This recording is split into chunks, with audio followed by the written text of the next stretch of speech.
58 वर्षीय सुमन जाधव के पति रमन जाधव 3 साल पहले चल बसे। तब से सुमन जाधव ज्यादातर घर पर ही रहती हैं। उनका बेटा रवि जाधव, जो ओवरसीज जॉब पर था, 3 साल पहले पुणे शिफ्ट हुआ है अपनी मां के साथ रहने और पुणे के एक बैंक में जॉब कर रहा है। सुमन की बेटी मनीषा पाटिल की 2 साल पहले शादी हुई और वो नागपुर में अपने पति रमेश पाटिल के साथ रहती है। इतना का सुसाइड नोट पढ़ूंगा ना। सुमन अपना अधिकतम समय पूजा पाठ, घर काम और टीवी देखने में बिताती हैं।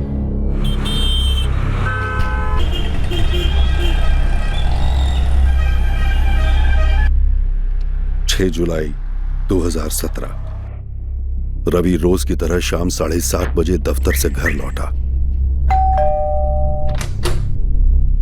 उसने अपनी मां के साथ खाना खाया और रोज की तरह दिन भर के हालचाल की बातें भी हुई। वही नाज है। डिनर के बाद रोज की तरह रवि अपनी मां के साथ बैठकर टीवी देखता रहा।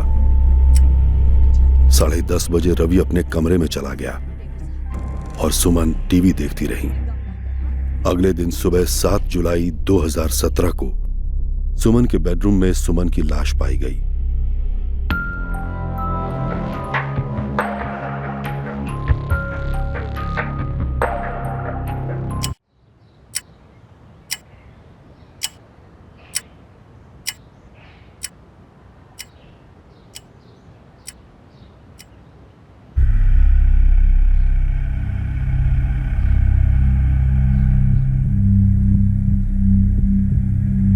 ठीक 8:30 बजे उसी समय मैं ऑफिस के लिए निकलता हूँ। रवि, 8:30 से पहले तुम अपने रूम से नहीं निकलते?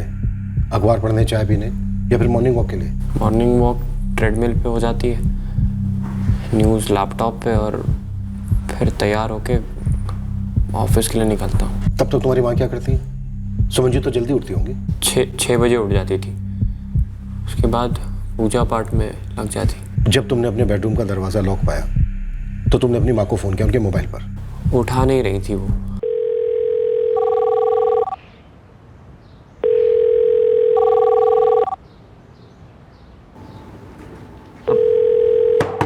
आई। ओ जी, हाँ आपका फोन है।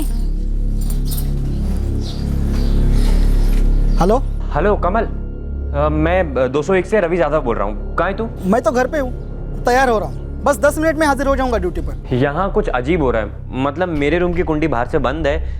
मैं आई को फोन लगा रहा हूँ, आवाज दे रहा हूँ, पर किसी भी चीज का जवाब नहीं आ रहा है। मैं पहुँचता हूँ 2 मिनट में। सुन ना, मेरे बेडरूम की बैल्कनी के नीचे आ जा, मैं वहां पे तुझे घर की चाबी फेंकता हूँ।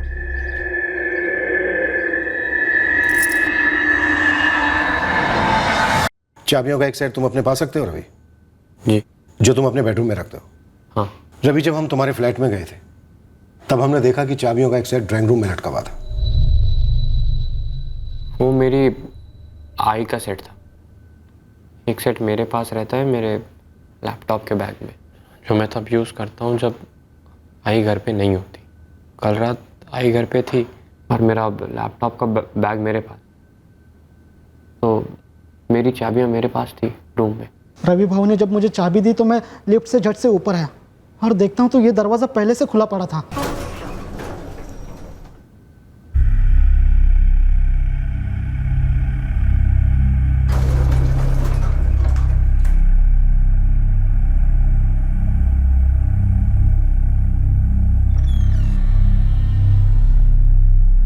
सुमन माँ जी, सुमन माँ जी। कमल, आई घर पे नहीं है क्या? वो माँ जी जवाब नहीं दे रही। तू एक काम कर, आके मेरा दरवाजा बाहर से खोल। वैसे तो मैं किसी के घर में ऐसे जाता नहीं हूँ, लेकिन रवि भाऊ अंदर कमरे में बंद थे और आवाज दे रहे थे, तो इसलिए मैं अंदर दाखिल हो गया। कमल, मेरे बेडरूम का दरवाजा बाहर से खोल जल्दी। हाँ, पर आप कौन से कमरे में हैं? आवाज आ रही कमल? हाँ हाँ। रवि भाऊ, वो आपके घर का दरवाजा पहले से खुला है। मेरे रूम का दरवाजा बाहर से बंद, घर का दरवाजा खुला। समझ नहीं आ रहा था क्या हो रहा है।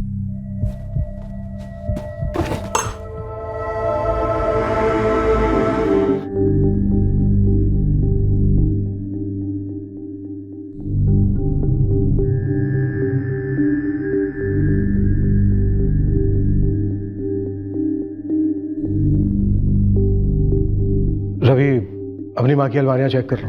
वैसे हमें लगता तो नहीं है कि किसी चीज को हाथ लगाया गया है, फिर भी अगर कोई कीमती चीज मिसिंग है तो तुम ही बता सकते हो। लॉकर भी।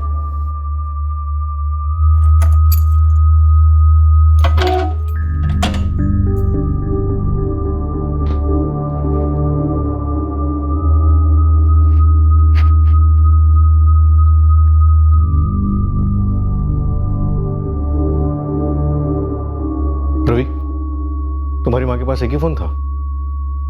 जी सर, ऐसा लग तो नहीं रहा कि कुछ चोरी हुआ है, और मेन डोर अंदर से खोला गया है, कोई बाहर से तोड़कर अंदर नहीं आया है। फोर्स एंट्री का कोई भी निशान नहीं। जी नहीं, हमारे यहाँ कोई मेहमान नहीं आने वाला था। रवि कुछ बाहर से ऑर्डर किया था, खाना, दवाइयाँ या ऑनलाइन कोई चीज? मैं अकेला वॉचमैन हूँ इस बिल्डिंग का। यही पंप रूम के बाजू वाली खोली में रहता हूँ घरवाली के साथ। लेकिन कल रात को कोई नहीं आया था सब 201 में जाने के लिए। आप दोनों सुमन जाधव के पड़ोसी हैं। कल रात आप लोगों ने कोई अजीब आवाज़ें नहीं सुनी? नहीं सर, कोई अजीब आवाज़ नहीं सुनाई दी सर। शालिनी जी, आपके यहाँ रोज़ाना दूध वाला, अंडे वाला, पेपर वाला, ये सब लोग आते होंगे? जी बिल्कुल आते हैं सर, सब आते हैं। और ज़्यादा फैमिली में? एक नौकरानी तक नहीं, सब काम खुद सुमन जी करती थी। एक किस्म की परफेक्शनिस्ट थी आई। उन्हें हर काम परफेक्ट चाहिए था, इसीलिए घर के नौकरों पे भरोसा नहीं करती थी। दूध तो एक ऐसी चीज़ है पूरी दुनिया घर पर ही मंगवाती है। दुनिया से थोड़ी अलग थी मेरी आई। डेयरी पर जाना, सही बैच का पैकेट लेना, डेट चेक करना, सब मायने रखता था उनके लिए। बैरागी तो नहीं, लेकिन एक तरीके से सुमन जी को एकांत पसंद था। ना किसी से कोई बातचीत, ना किसी से कुछ लेना देना, अपने में ही रहती थी वो। हमारी कॉलोनी की एनुअल डे में भी नहीं आती थी, घर में ही रहती थी सर। सुमन जी का बेटा रवि भी कुछ ऐसा ही है सर, सिर्फ काम पर आना जाना। किसी ने हेलो बोल दिया तो जवाब में सर हिला देगा, वरना नहीं। माँ बेटे के बीच आपस में कोई अनबन, प्रॉपर्टी का कोई चक्कर, या रवि की कोई गर्लफ्रेंड? सर, अभी उनके पर्सनल लाइफ के बारे में हम थोड़ी ना कुछ बोल सकते हैं। घर से भी कभी कोई झगड़े की आवाज़ नहीं सुनाई दी, लेकिन सर धीमी आवाज़ में भी तो लोग लड़ सकते हैं ना। रवि, तुम गहरी नींद सोते हो? नहीं, ज़्यादा हैवी नहीं। तुमने कहा कि तुम अपने बेडरूम का दरवाजा अंदर से बंद नहीं करते। आधा बंद करता। आई देर रात तक बाहर टीवी देखती थी तो कई बार टीवी से डिस्टर्ब होता था। लेकिन रवि, तुम्हारे बेडरूम का दरवाजा पूरा बंद किया गया, बाहर से कुंडी लगाई गई, तुमने कुछ नहीं सुना? नहीं। तुम्हारी माँ को गला दबाकर मार डाला गया, स्ट्रगल हुआ होगा, आवाजें भी हुई होंगी शायद। और मैंने तो नहीं सुनी सर। और तुम हैवी नहीं सोते। रवि, तुम्हारी सिस्टर मनीषा पाटिल नागपुर से कब तक आ रही है? आज शाम या कल सुबह तक आ जाएंगे। यहाँ कोई तुम्हारा रिश्तेदार या दोस्त है जहाँ तुम 2-4 दिन रुक सकते हो? क्यों सर? हमें तुम्हारा घर सील करना होगा, फॉरेंसिक डिपार्टमेंट को हैंडओवर करना होगा।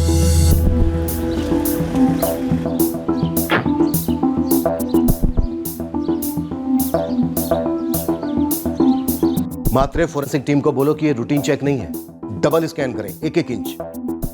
फोर्स एंट्री नहीं हुई है, घर में चोरी नहीं हुई है, रवि के बेडरूम का दरवाजा बाहर से बंद था, और बगल के रूम में रवि की मां को गला दबाकर मार डाला गया, उसे पता तक नहीं चला। उसे सुबह 8:30 बजे पता चला जब वो अपने बेडरूम का दरवाजा नहीं खोल पाया। ये सिर्फ इम्पॉसिबल नहीं है, ये एब्सर्ड भी है। डोंट वरी मात्रे, एक भी जगह नहीं छूटेगी।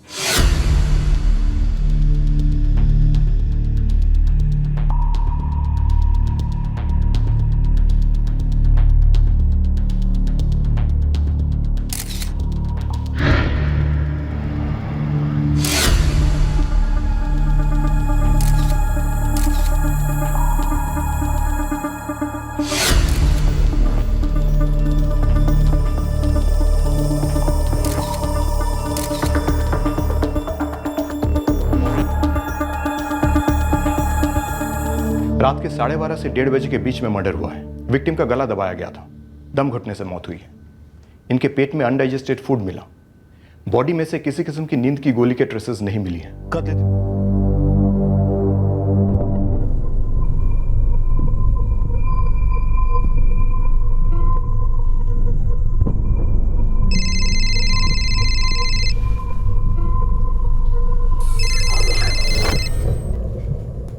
Yes sir. तुम्हारी माँ गहने पहनती थी? हाँ, मतलब बेसिक से। रोज? मेरा मतलब कल रात को भी पहने होंगे? हाँ, बैंगल्स और गले में चेन हमेशा ही रहता था। आई के दोनों हाथों में एक एक कंगन और गले में चेन थी जो गायब है। रवि, तुम्हारे पास तुम्हारी आई की कोई ऐसी फोटो है जिसमें उन्होंने ये गहने पहने हो? फैमिली एल्बम में होनी चाहिए।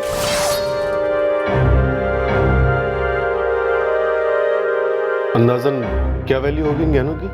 No idea sir. उस वक्त तुम्हारी नजर में नहीं आया जब तूने फर्स्ट टाइम अपनी आई की बॉडी देखी कि बॉडी पर गहने नहीं है? सर, आई अगर मरी पड़ी हो तो गहनों पे किसका ध्यान जाता है?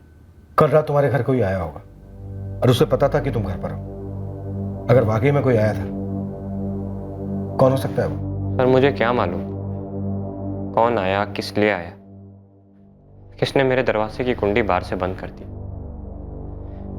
या किसने मेरी आई को 2-4 गहनों के लिए मार दिया। 4 साल से बिल्डिंग में ड्यूटी कर रहा हूँ। आप हर एक फ्लैट में जाकर पूछ लीजिए कि कमल ने कभी कोई गड़बड़ की है क्या। कमल तो जब ड्यूटी पर था तब फ्लैट नंबर 201 में कोई आया, सुमन जाधव का कत्ल किया और गहने चुराकर भाग गया। उसका आना जाना तूने कुछ नहीं देखा? मैं 12 बजे तक अपनी कुर्सी पर डट कर बैठा था। तब तक ना कोई बाहर से अंदर आया ना अंदर से बाहर गया। और 12 बजे के बाद सो गया पौवा मार के? नहीं साहब, ड्यूटी पर सिर्फ चाय पीता हूँ और 12 बजे के बाद हर 1 घंटे में बिल्डिंग के चक्कर लगाता हूँ।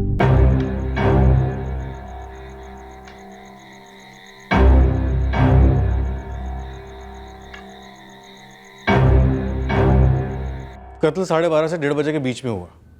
तब चक्कर लगाते हुए तूने कोई भी आवाज़ नहीं सुनी? सुना होता तो जाकर तुरंत देखता ना साहब। और रवि भाऊ तो खुद घर पर ही थे। जब उन्होंने कुछ नहीं सुना तो बाहर कोई कैसे सुनेगा? रवि ने जब अपनी माँ की लाश देखी तो वहीं था ना? जी।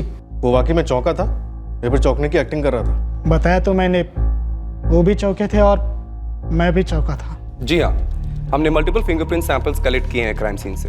बस अब सेपरेटिंग चल रही है ये पता करने के लिए कि ये फिंगरप्रिंट्स एग्जैक्टली कितने लोगों के हैं। जतिन, उस बिल्डिंग में, उस कॉलोनी में, यहाँ तक कि पूरे इलाके में एक भी सीसीटीवी नहीं है जिससे हम ये पता कर सकें कि कोई बाहर से आया था या नहीं। सीसीटीवी नहीं हो तो क्या हो गया? हम आपको बताएंगे फिंगरप्रिंट से कि क्राइम सीन पे एग्जैक्टली कितने लोग थे। वैसे मैंने विक्टिम सुमन जाधव की बॉडी के ऊपर से भी फिंगरप्रिंट्स कलेक्ट किए हैं। कैसे हुआ? मालूम नहीं। कहीं उमेश काका ने तो नहीं किया? सर जी, आज के टाइम में सोने के गहने बेचने में लेने के देने पड़ जाते हैं। चलो गहने चुराता भी है तो उसके लिए वो बोनस है, अपनी गर्लफ्रेंड को तो दे देगा पहनने के लिए, बट मोबाइल और कैश पीछे ही छोड़ गया। पक्का कोई झोल है। हाँ शिवा, हमें भी ये लगता है। मामला पर्सनल है, जिसे चोरी करने दिया जा रहा है। सर, रात को इतनी लेट किसी जान पहचान वाले के लिए दरवाज़ा खोली होगी सुमन जाधव, या फिर किसी जान पहचान वाले ने किसी पेशेवर को भेजा होगा। मैं सुपारी मार्केट में इंक्वायरी करता हूँ और सारे हिस्ट्री शीटर्स को खंगालता हूँ। आपके सगे काका, आपके स्वर्गवासी पिता के छोटे भाई? यस सर, उमेश जाधव है उनका नाम। उन्हीं पर आपको शक क्यों है मनीषा जी? क्योंकि सर एक वही है जिनसे हमारी अनबन रही है। प्रॉपर्टी? जमीन काका बेचना चाहते थे और बाबा बेचना नहीं चाहते थे। दादू ने मरने से पहले जमीन आधी आधी करवाई थी बाबर काका के नाम। मुझे सब उमेश काका का ही कराया हुआ लगता है। काय रवि, काय नॉनसेंस? हाँ, सुमन भाभी के मर्डर के बारे में पुलिस मुझसे पूछताछ करना चाहती है? मुझे नहीं पता उमेश काका। तुझे पता है पुलिस वाले कितनी बदतमीजी से मुझसे फोन पे बात कर रहे थे? वो कह रहे थे कि रमन भाव से मेरी दुश्मनी थी। मैं क्या करूं उमेश काका, मैंने किसी को कुछ नहीं बताया। तो कौन बोलेगा? हाँ, कौन बोलेगा? मनीषा आ गई क्या नागपुर से? तभी मनीषा ने ही मेरे खिलाफ पुलिस को उकसाया होगा, या फिर तुम दोनों ने।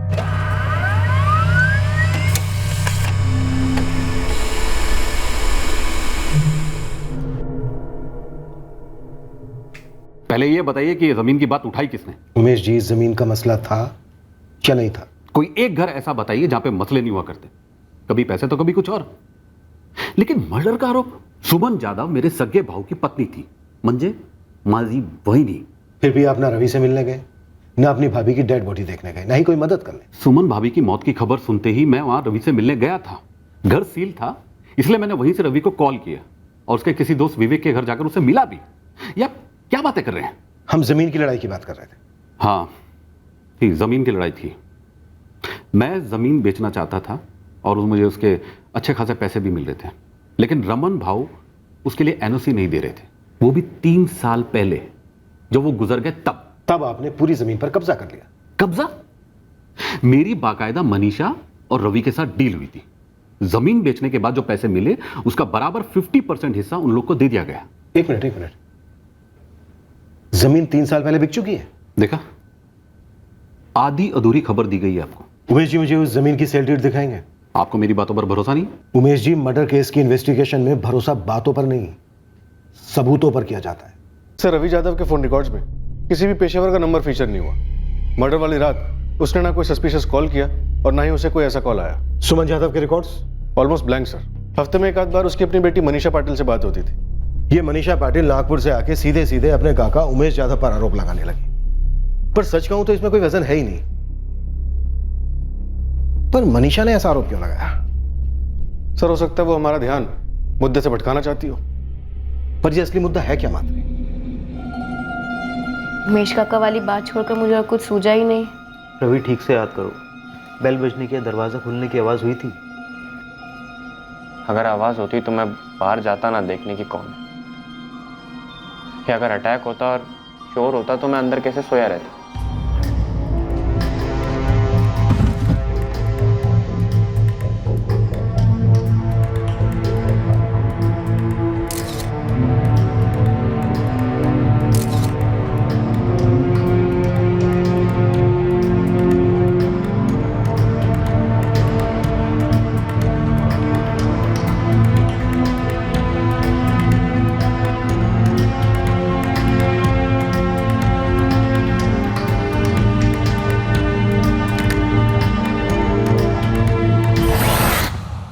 सर, रवि का खुद अकेले करना थोड़ा मुश्किल लगता है। हाँ, अपनी मां सुमन यादव के बेडरूम तक जाना, उसे मारना, इतना रवि खुद कर सकता है। रवि अपनी मां सुमन यादव को मारने के बाद खुद जाकर घर का मेन डोर खोल सकता है और उसे खुला भी छोड़ सकता है।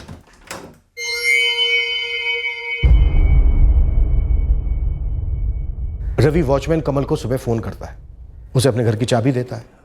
वॉचमैन कमल ऊपर आता है, फिर दोनों मिलकर रवि की मां की बॉडी को डिस्कवर करते हैं।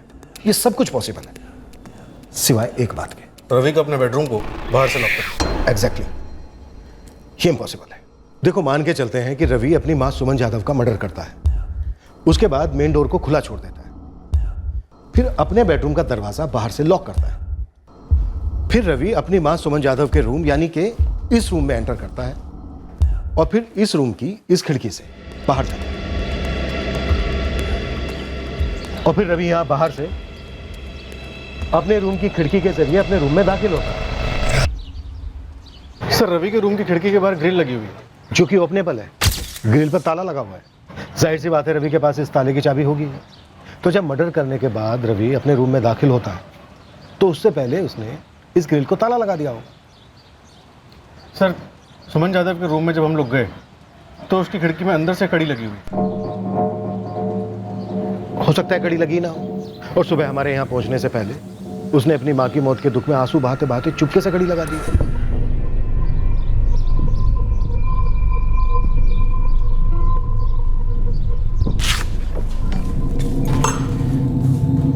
लेकिन मुझे याद नहीं है कि रवि भाऊ ने जाकर सुमन माँ जी के कमरे की खिड़की की कड़ी लगाई हो। कमल, तुझे इतना तो याद है ना कि जब तू घर में दाखिल हुआ तो रवि के बेडरूम का दरवाजा बाहर से बंद था या खुला? नहीं साहब, बंद था। मैंने खुद अपने हाथों से कुंडी खोली। कहीं ऐसा तो नहीं है कि तेरे रवि भाऊ का तुझे फोन करना, बालकनी से चाबी देना, तेरा ऊपर जाना, रवि के बेडरूम का दरवाजा बाहर से खोलना, ये सब मनगढ़ंत है? कि तेरे और तेरे रवि भाऊ की मिलीभगत तो नहीं है? कहीं ऐसा तो नहीं है कि तुम दोनों ने मिलकर रवि की मां का कत्ल किया है? आप जिसकी चाहेंगे उसकी कसम खाऊंगा मैं। चाहिए तो आप सोसाइटी में किसी से भी पूछ लीजिए मेरे बारे में, कोई भी बताएगा। रवि हमारे साथ पिछले 3 सालों से काम कर रहा है। वो एक बहुत ही शार्प, फोकस्ड और सीनियर एम्प्लॉई है। सर, मैं आपके गोल गोल सवालों का सीधा जवाब दूं। मेरा फ्रेंड अपनी मॉम से बहुत प्यार करता था, काफ़ी अटैच था। उसका सुमन आंटी का मर्डर करना इम्पॉसिबल है सर, नो चांस। सर, आप मेरे भाई रवि पर शक कर रहे हैं? मनीषा जी, क्या आपके भाई रवि के पास आपकी मां को मार डालने का कोई कारण था? सिर्फ मेरी माँ? सर, वो रवि की भी माँ थी, और कोई अपनी माँ को कैसे मार सकता है? सर, आपको पता है जब बाबा की डेथ हुई थी तब रवि ऑस्ट्रेलिया में टॉप जॉब पर था। सब छोड़ छाड़ कर यहाँ पर आया आई की देखभाल करने के लिए। क्यों? क्योंकि आई ऑस्ट्रेलिया तो क्या, घर से बाहर निकल के मेन रोड तक नहीं जा पा रही थी, पूरी तरह से डिप्रेशन में थी। सर रवि ने आई को धीरे धीरे ठीक किया और आप कह रहे हैं रवि आई को मार डालेगा। रवि सिंगल क्यों है मनीषा जी? क्या उसकी कोई गर्लफ्रेंड नहीं थी या फिर थी जिसे आपकी आई रिजेक्ट कर चुकी थी? मेरी आई को रवि की किसी भी पसंद से कोई ऑब्जेक्शन नहीं थी, और अगर रवि की कोई गर्लफ्रेंड होती तो सबसे पहले वो मुझे बताता। क्या रवि हर चीज आपसे सलाह मशवरा करके करता है? कहीं आप उसकी रिमोट कंट्रोल आई तो नहीं? आई कम ढाल। ढाल? किस बात की ढाल? रवि ने जब कुछ किया ही नहीं तो मेरी वाइफ मनीषा क्या छुपाएगी? तुम्हारी वाइफ सीधा नागपुर से आती है, हमारे सामने उमेश काका का नाम लेती है और उस जमीन का डिस्प्यूट उठाती है जो 3 साल पहले सॉल्व भी हो चुका था। लेकिन उमेश काका वाले मसले के अलावा ज्यादा फैमिली का कभी किसी के साथ कोई पंगा हुआ ही नहीं था सर। कत्ल वाली रात घर पर कौन था? रवि। लेकिन शक रवि पर नहीं, सीधा उमेश काका पर। आप ये कहना चाहते हैं कि रवि ने अपनी आई का कत्ल कर दिया? ऑस्ट्रेलिया में थे, खुश थे वहां? जी। वो लाइफ छोड़ छाड़ के यहाँ पुणे में आ गए अपनी माँ के लिए। माँ को वहां क्यों नहीं बुलाया? उन्हें नहीं आना था। वहां ऑस्ट्रेलिया में कोई ऐसा था, कोई गर्लफ्रेंड या फियांसी जो यहाँ इंडिया में नहीं आना चाहती थी या फिर आना चाहती थी लेकिन तुम्हारी माँ ने उसे रिजेक्ट कर दिया था? सर एक तो सिडनी ऑस्ट्रेलिया में मेरी कोई गर्लफ्रेंड नहीं थी, दूसरा मैं यहाँ पे अपनी माँ की देखभाल करके बहुत खुश था। वो अकेली हो गई थी बाबा के जाने के बाद। आई एक तरीके से डिप्रेशन में थी। जब बाबा थे आई सब कुछ शेयर कर पाती थी। बाबा उनके बेस्ट फ्रेंड थे। वो साथ कुकिंग करते, साथ सीरियल्स देखते। उनकी एक सेट लाइफ थी, एक ऐसी गाड़ी जो प्यार के पेट्रोल पर चलती थी। वो गाड़ी बंद पड़ गई। बड़ी मुश्किल से मैं आई को वापस थोड़ा ट्रैक पर ले आया। आई अब सिर्फ उस वक्त बात करती थी जब मैं ऑफिस से लौटता और उनके साथ खाना खाता। मुझे सीरियल्स में कोई इंटरेस्ट नहीं है, फिर भी मैं उनके साथ बैठकर देखता, सिर्फ इसलिए ताकि वो अकेला महसूस ना करे। मैं यहाँ सिर्फ उनके लिए आया था, आई के लिए। तो फिर मार क्यों डाला उन्हें? रवि, बहुत मुश्किल है तुम्हारी बातों पे यकीन करना कि तुम काम पर निकलने से पहले अपने बेडरूम से बाहर कदम तक नहीं रखते। तुम ऑस्ट्रेलिया से यहां सिर्फ अपनी माँ के लिए आए। तुम ऑफिस के अलावा अपना सारा टाइम अपनी माँ के साथ बिताते थे। इसके बावजूद तुम्हारा ध्यान तक नहीं गया कि तुम्हारी माँ की लाश में से गहने गायब हैं। सर जहाँ तक रूम से बाहर निकलने की बात है तो ऐसा अक्सर होता था। आई सुबह जल्दी उठ जाती, पूजा पाठ में लग जाती और फिर घर के काम काज करती, और मैं उनकी किसी भी काम में मदद करूं उन्हें मंजूर नहीं था। तो अब ऐसे में मेरे कमरे की कुंडी बाहर से बंद है और उसके बगल के कमरे में मेरी आई की लाश रात भर पड़ी है, ये मुझे कैसे मालूम होगा? और आई की लाश देखकर मैं खुद इतने शॉक में था कि नहीं गया ध्यान गहनों।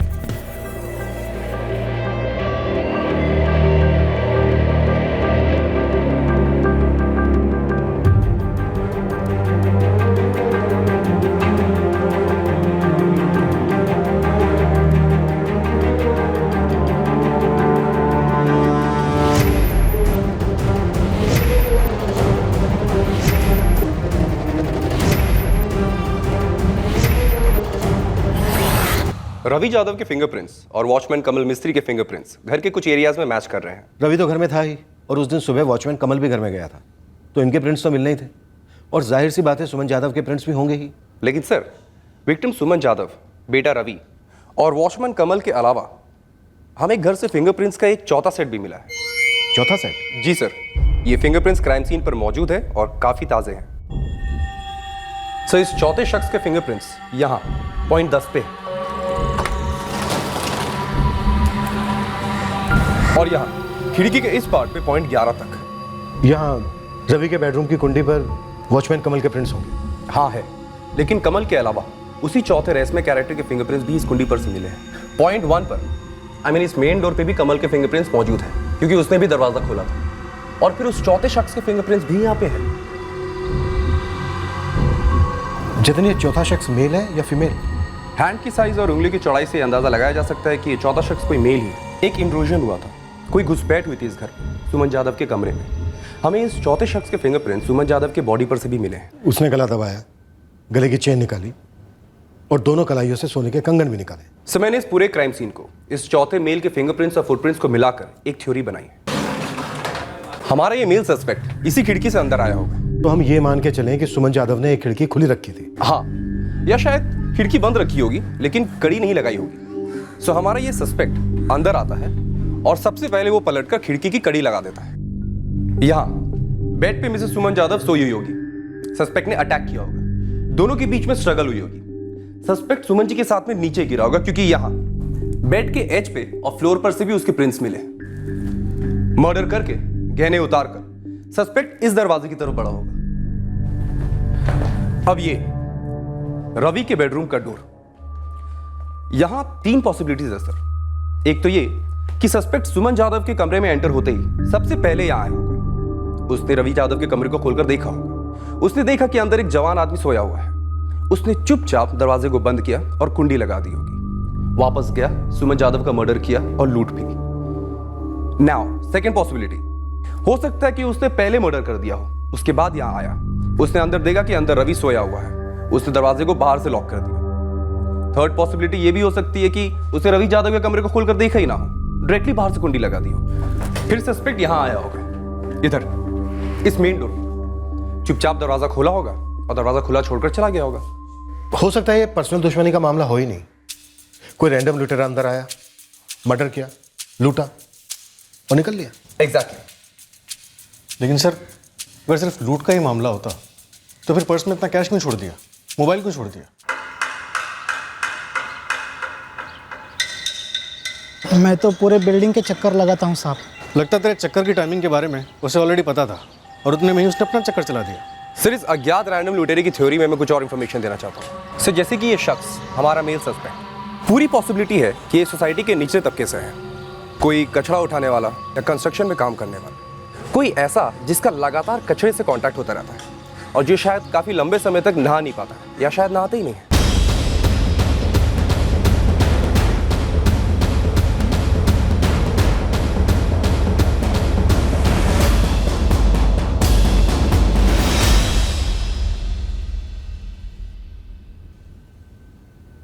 सो हमने इस चौथे अनआइडेंटिफाइड फिंगरप्रिंट की एनालिसिस की है और हमें इसमें बैक्टीरिया मिला है। ये बैक्टीरिया ज्यादातर सड़ते कूड़े में पाए जाते हैं, जैसे कि गटर्स, नाले, गार्बेज डंप्स। मात्र अब अचानक से हमारी सस्पेक्ट लिस्ट बहुत बढ़ गई है। ये या तो कोई सुपारी हत्यारा हो सकता है जो किसी कूड़ेदान के कांटेक्ट में आया हो, या फिर कोई ड्रग एडिक्ट जैसा हो सकता है जिसने इत्तेफाक से सुमन यादव के फ्लैट को निशाना बनाया। सर, रवि के खिलाफ कोई कॉन्क्रीट प्रूफ नहीं है। मुझे लगता है हमें इस रैंडम लूट और मर्डर के एंगल को ही फॉलो करना चाहिए। देखते हैं क्या हाथ लगता है।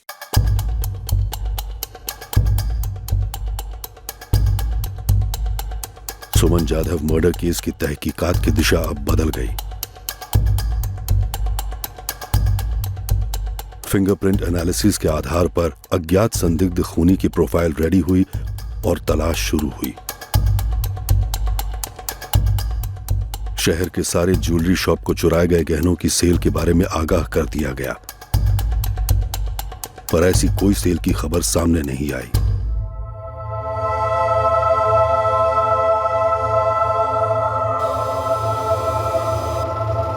तहकीकात की इस नई दिशा से एक संभव संदिग्ध होने की पहली जानकारी एक बिल्डिंग कंस्ट्रक्शन साइट से आई।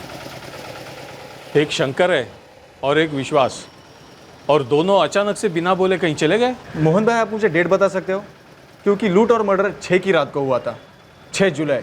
ये दोनों 8 जुलाई से गायब है। कहाँ गए होंगे कुछ पता है? वैसे तो दोनों भी मेरे ही गांव के, टेकड़ी गांव के। ये शंकर वागे और ये विश्वास गायतोंडे अपनी शिवश्याम अपार्टमेंट जहाँ पे मर्डर हुआ था उसी के पास में एक बिल्डिंग का काम चालू है, वहाँ पे दोनों मजदूरी करते थे और दोनों के दोनों 8 जुलाई से गायब है। शंकर और विश्वास, इन दोनों में से किसी के भी नंबर्स मिले? दोनों के मिले। मैंने पीसीओ से ब्लैंक कॉल भी किया था, दोनों नंबर चालू है।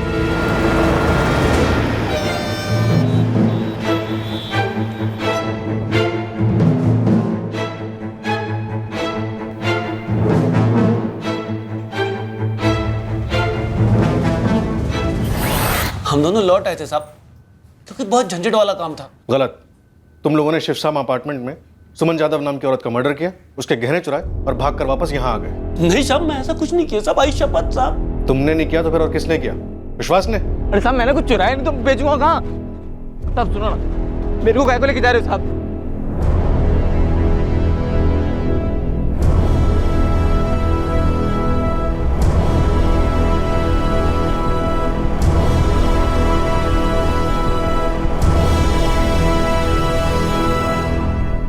ये शंकर और ये विश्वास दोनों के घर की तलाशी ली, गहने तो कहीं मिले नहीं, पक्का बेच दिए होंगे। हम लोगों ने ऐसा कुछ नहीं किया साहब।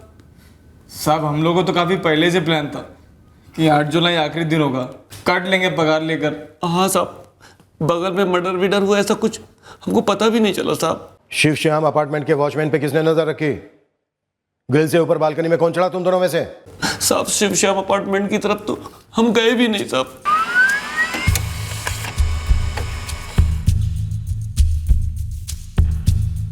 शंकर और विश्वास के फोन रिकॉर्ड्स में तो कुछ नहीं मिला सर। 6 जुलाई को लोकेशन क्या है दोनों की? क्राइम सीन के आसपास भी नहीं है। फिंगरप्रिंट्स मैचिंग के लिए वेट करते हैं फिर। हो सकता है फोन्स पीछे कंस्ट्रक्शन साइट पे कहीं छोड़ दिए हो। जी नहीं सर, शंकर वाघ और विश्वास गायतोंडे, इन दोनों के फिंगरप्रिंट्स हमारी सस्पेक्ट के फिंगरप्रिंट्स के साथ मैच नहीं करते हैं। अब तक गहनों के सेल की खबर पुणे में से कहीं से भी नहीं आई है। सर हो सकता है पुणे में बेचा ही ना गया हो, कहीं और जाकर बेचा गया, या फिर यहाँ का कोई जोरी चुप बैठा हो या फिर झूठ बोल रहा हो। आज की डेट में कोई जोरी 2 कंगन और एक चेन के लिए इतना बड़ा रिस्क तो नहीं लेगा। कौन हो सकता है हमारा सस्पेक्ट और कहां छुपा हो सकता है? सस्पेक्ट प्रोफाइल से मैच होने वाले छोटे से छोटे क्रिमिनल को भी क्वेश्चनिंग के लिए राउंड अप किया गया, पर वो एक सस्पेक्ट जो मुजरिम साबित होने वाला था अब तक पुलिस के रडार से सफलतापूर्वक बाहर रह पाया था। अब ऐसा महसूस होने लगा था कि शायद ये कोई रैंडम लूट का केस ही था जिसमें मर्डर हो गया था। विक्टिम सुमन जाधव की फैमिली धीरे धीरे इस दुखद हादसे के साथ समझौता कर तो रही थी, पर एक सवाल तलवार की तरह लटक रहा था कि आखिरकार उस रात हुआ क्या था जिसके चलते उनके छोटे से परिवार का एक सदस्य उनसे छीन लिया गया। पर एक आदमी था जिसे इस बात से कोई तकलीफ नहीं हो रही थी कि 6 जुलाई 2017 को शिव श्याम सोसाइटी के फ्लैट नंबर 201 में एक भयानक कत्ल हुआ था।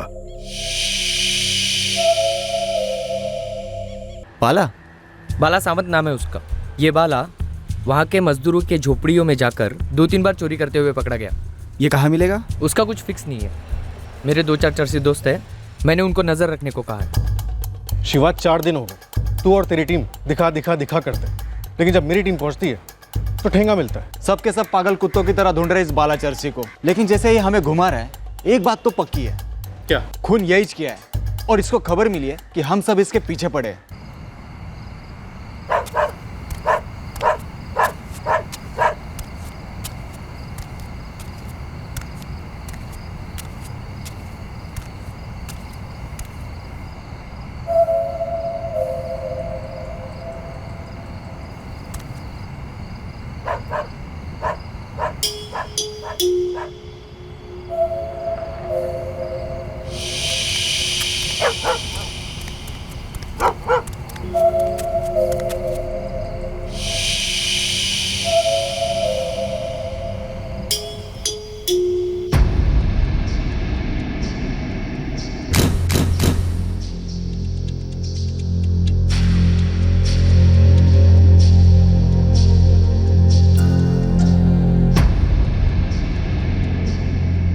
इस बाला सावंत के फिंगरप्रिंट्स मैच कर गए, यही है आपका मुजरिम।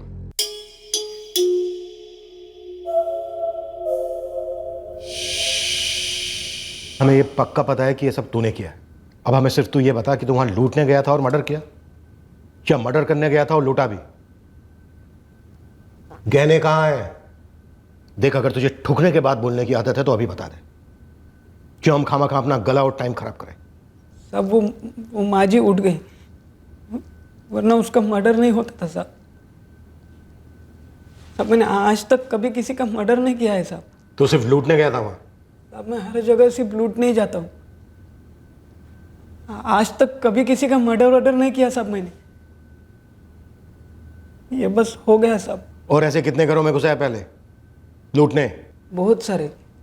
लूट का माल कहाँ बेचते हो? कोई गैंग है? नहीं, मैं सबसे पहले अशोक भाऊ को देता हूँ, फिर अशोक भाऊ संतोष भाऊ को देते, फिर संतोष भाऊ आगे बेच देते और मुझे कमीशन भी देते। ये अशोक और संतोष कौन है, कहाँ मिलेंगे? 2 सोने के कंगन, 1 सोने की चेन। 7 जुलाई को बालाचर से लाया था। हाँ, आप क्या बोल रहे हैं साहब? कौन है ये बालाचर से? नशा करके था, निकल जा मेरे घर से बाहर। तेरे बाप ने कभी नशा किया था क्या? चल निकल बाला मेरे एक घर से बाहर। छोटे से गांव से था। 3 साल पहले ड्रग्स की लत जब उसे लग गई, तब उसके घर वालों ने उसे घर से बेदखल कर दिया। बाला को भी अपने परिवार से कोई खास लगाव नहीं था। नशे की तलाश बाला को शहर खींच लाई और उसने अपनी लत पूरी करने के लिए पैसे जुटाने का तरीका भी ढूंढ लिया। अशोक की दुकान पर बाला रोज अपना माल बेचता, पैसे लेकर नशा करता।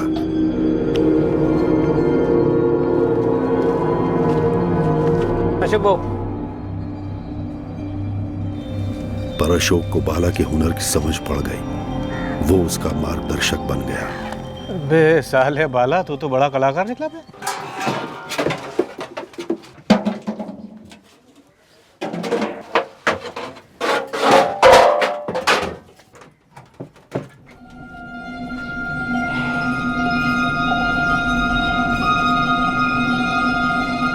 ये इस माल में असली कमाई। देख बाला, मेरा एक जोड़ीदार है संतोष नामदेव। वो ऐसे माल को पुणे के बाहर ले जाके बेचता है। लेकिन अशोक भाऊ ये बहुत मुश्किल है। एक तो औरत लोगों के बटवे नहीं होते, ऊपर से सारे गहने अपने बदन पर लेकर घूमती है। बहुत रिक्स है अशोक भाऊ। रिक्स है तो यहाँ नोट भी तो है। और देख, वैसे भी औरतें पूरे टाइम गहने नहीं पहनती, रात को उतार के रखती है बिस्तर के पास।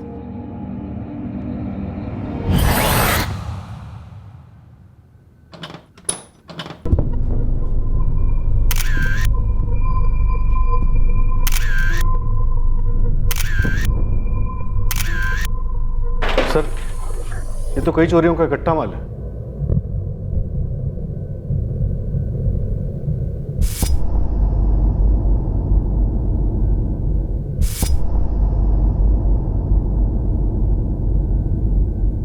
इस बाला ने बताया था तुझे किसने एक औरत का मर्डर भी किया है? ये बात मुझे नहीं मालूम, लेकिन साहब पक्का वो वही औरत थी। इससे क्या फर्क पड़ता है कि कौन सी औरत की जान गई? जान तो जान होती है या नहीं होती है? हाँ साहब, होता है। लेकिन साहब, इससे पहले बाला ने कभी कोई मर्डर नहीं किया। मतलब हमने ऐसा कभी कुछ किया नहीं साहब। बड़ा तरस आ रहा है तुझे बाड़ा पर। चल, तुम दोनों अलग नहीं होंगे। जो चार्ज इस पे लगेगा वही तुझ पे लगेगा। एक जैसी सजा होगी। कसम से मैंने नहीं बोला इसको मर्डर वर्डर करने के लिए। तो यह सजा मैं क्यों भुगतूं? आप चाहे तो माल बेचने का चार्ज मुझ पर लगाइए, लेकिन मारने का नहीं। मारने का इस चर्सी बाला पे लगाइए। साहब, उस रात में ऐसे ही तुक्का लगा रहा था कि कौन सा घर लूटूं। पहले 2-3 घर में ट्राई मारा, लेकिन लोग जगे हुए थे, तो फिर जमा नहीं। बाकी का इलाका भरा हुआ था, लोग आ जा रहे थे। यह बिल्डिंग एकदम सुनसान थी। ऊपर से पीछे के बाजू में जंगल भी पड़ता था। मतलब चढ़ते वक्त कोई मेरे को देख लेगा इसका खतरा भी नहीं था। तो मैं घुस गया।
मैं नहीं चाहता था कि कोई कुछ सुने या कोई रोक टोक हो।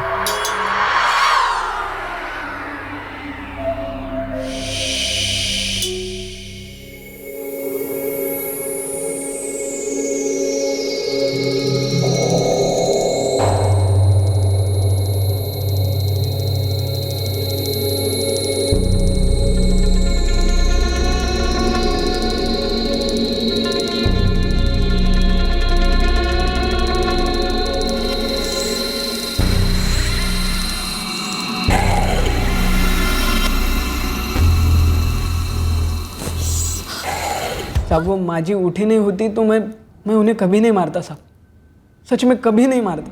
बस हाथ का और गले का गहना निकाला और भाग गया वहां से।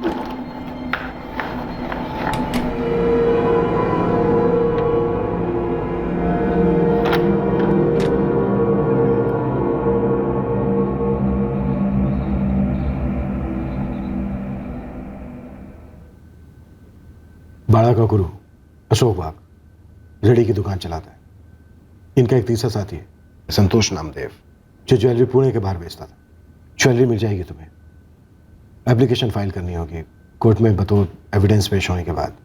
बाबा के जाने के बाद आई कोई ज्वेलरी नहीं पहनती थी।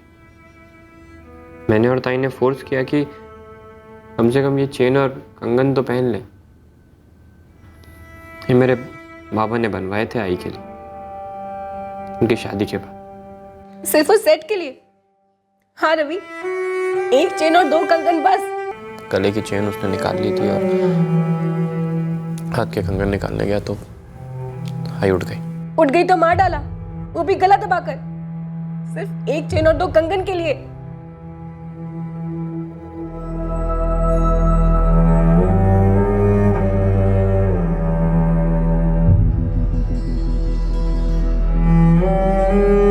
किसी और घर में चोरी के दौरान कोई और उसके रास्ते में आया होता तो ये शक शायद उसे भी बांधता। दूसरों की जिंदगी के प्रति कठोर असंवेदना के लिए ड्रग्स के अलावा कई और मेंटल कंडीशंस हो सकते हैं जो असंतुलन पैदा करते हैं। दरअसल ये एक कड़वा सच है कि कुछ मानसिकताएं मूल से विध्वंस और विकृति से भरी होती हैं। फिर वो किसी की स्टॉकिंग करनी हो, लूट और चोरी हो, या फिर टूटे लव अफेयर से उभरते भयंकर जुर्म हो। ऐसी मानसिकता वाले लोग सामने वाले की जिंदगी में भयंकर हाहाकार मचा देते हैं।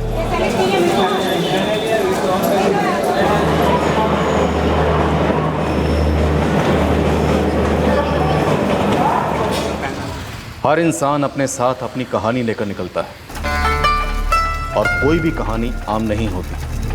हर कहानी एक दस्तावेज है, उम्मीद की, जद्दोजहद की, जज्बातों की और किस्मत की तीरंदाजी की।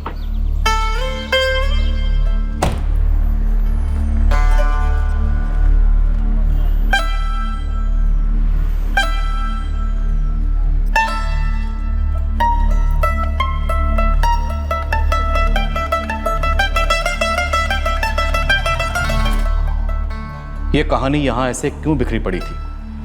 ये कहानी इस जगह कैसे पहुंची? इस कहानी का हर पल, गुजरा कल गुमनामी के पन्नों में कैद था। इन्हें पढ़कर हमें पता लगाना था कि यह कहानी क्या थी और बेवक्त क्यों खत्म कर दी गई।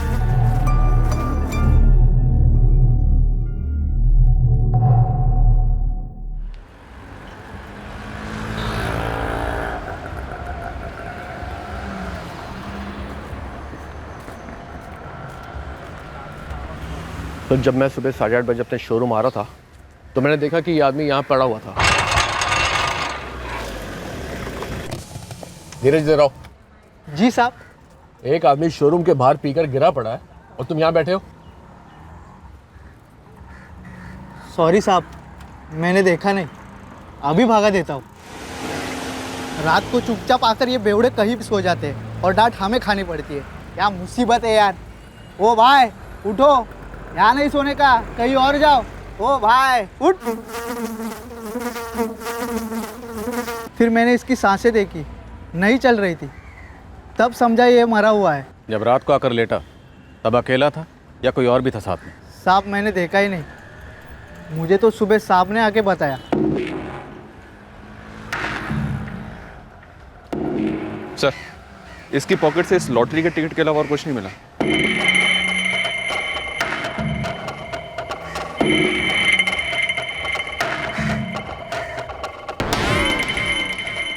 मारवार का तो कोई निशान नजर नहीं आ रहा। सर मुझे लगता है दारू वारू ज़्यादा पीली होगी, शायद नींद में हार्ट अटैक आ गया होगा।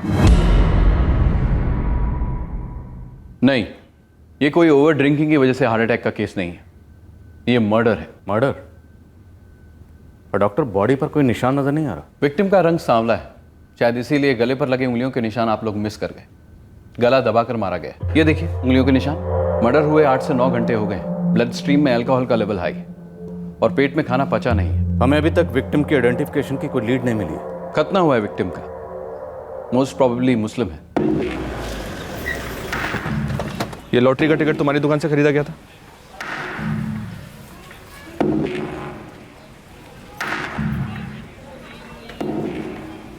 हो सर। इस बंदे की जेब से मिला है टिकट, इसका मर्डर हुआ है, जानते हो इसे? नहीं साहब, अब रोज इतने लोग आते हैं टिकट लेने के लिए, कैसे याद रहेगा कोई? ये लॉटरी का टिकट 1 हफ्ते बाद खुलने वाला है, तो हो सकता है इसने हाल ही में खरीदा हो। अच्छे से याद करने की कोशिश करो। नहीं साहब, नहीं देखा। थोड़े आसपास की बस्ती में इसका फोटो घुमाओ बारीकी से। विक्टिम यहीं कहीं का रहने वाला हो सकता है। हो साहब। सर लॉटरी वाले टिकट से भी कुछ मिला नहीं है, गाड़ी को भेजा था उस एरिया की बस्तियों में पता करने के लिए। देखते हैं शायद कपड़ों से कुछ निकले।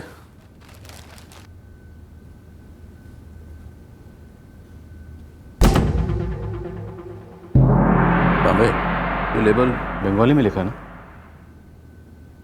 एम के होशियारी ढाका। ढाका मतलब बांग्लादेश? हाँ सर। सर अगर ये इलीगल तरीके से इंडिया आया होगा तो इसकी मिसिंग कंप्लेंट होना थोड़ा मुश्किल है। हो पंतांबे, मर्डर अपने एरिया में हो, इसलिए हमें पता लगाना ही होगा। ज़्यादातर आदमी लोग बिल्डिंग काम में मजदूरी करते हैं और लेडीज घर काम में। संतराम, हर बस्ती में इसका फोटो घुमाओ। हो साहब। खतरा हुआ था, मुस्लिम हो सकता है।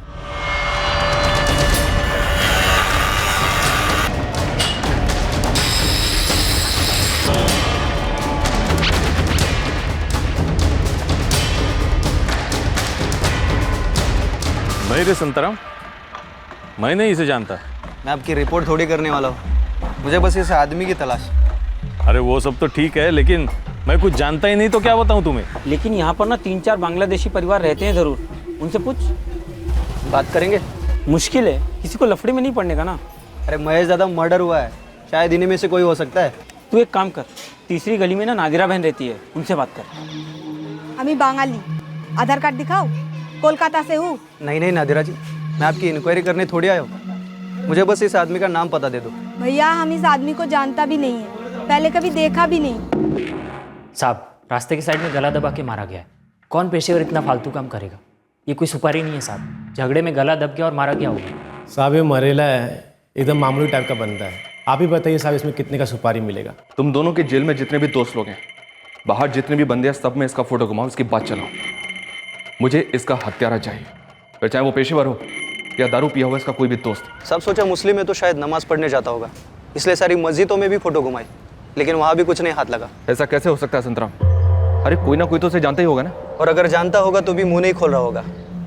हाँ, डरेंगे कि हम उन्हें पकड़कर डिपोर्ट कर देंगे। कोई भी इलीगल इमिग्रेंट्स इस तरह के लफड़े में नहीं पड़ना चाहेगा। हमने इसकी फोटो हर जायज़ वीज़ा वाले बांग्लादेशियों के इलाकों में और इमिग्रेशन ऑफिस के रिकॉर्ड से मैच की, लेकिन कुछ नहीं मिला। विक्टिम की बनियान पर ढाका का लेबल है।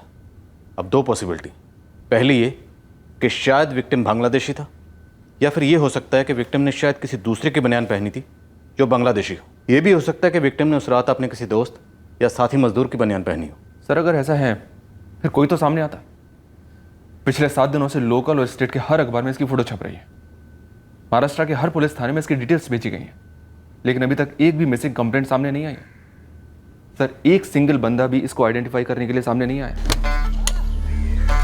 हमें लगने लगा था कि ये केस भी उन अनसुलझे केसेस की कोठरी में जाएगा जहां कोई भी इन्वेस्टिगेटिंग ऑफिसर खुशी खुशी दाखिल नहीं थे। हमारे अलावा कुछ और लोग भी थे जो ये मानते थे कि इस गुमनाम आदमी की कहानी अब कभी बयान नहीं होगी। कुछ यहाँ हिंदुस्तान में थे जहाँ इस कत्ल का मकसद और कातिल की पहचान धुंध में थी,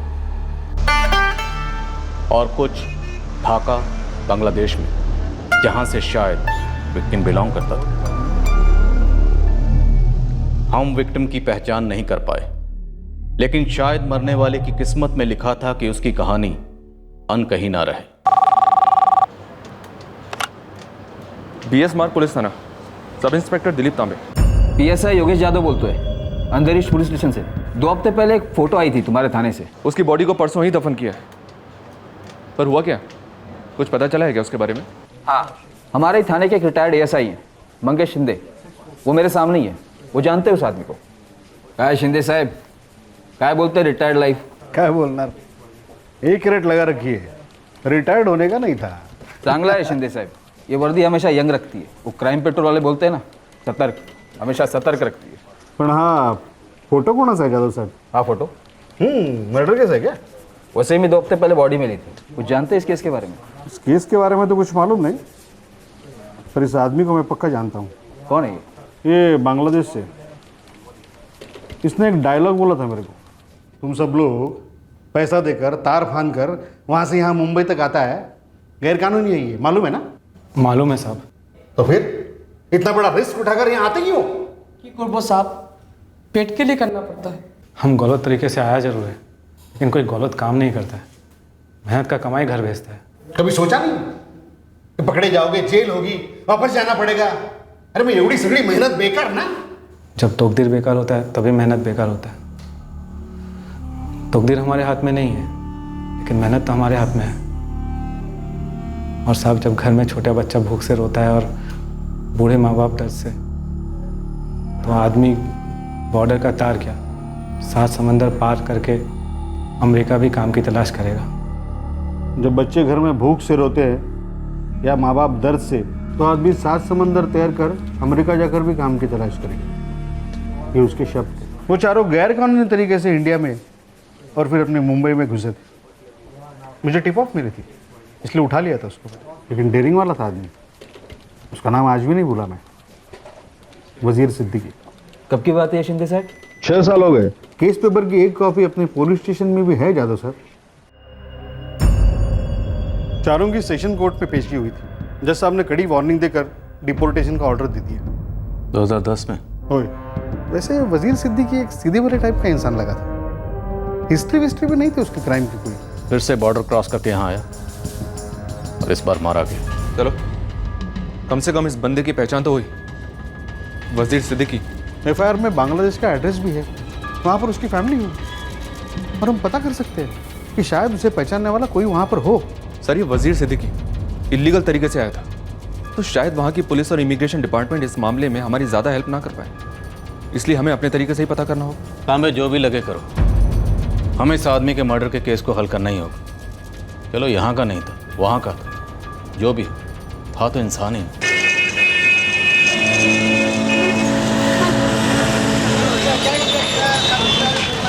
हेलो तांबे साहब।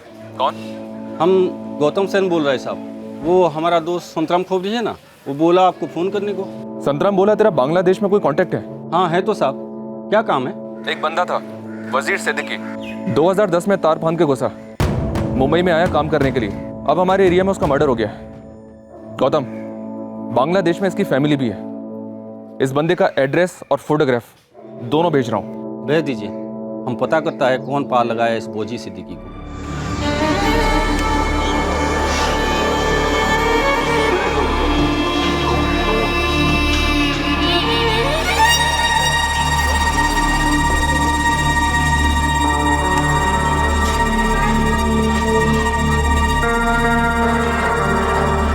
हम ही जानी ना, हमको तो सिर्फ 5 साल हुआ इधर।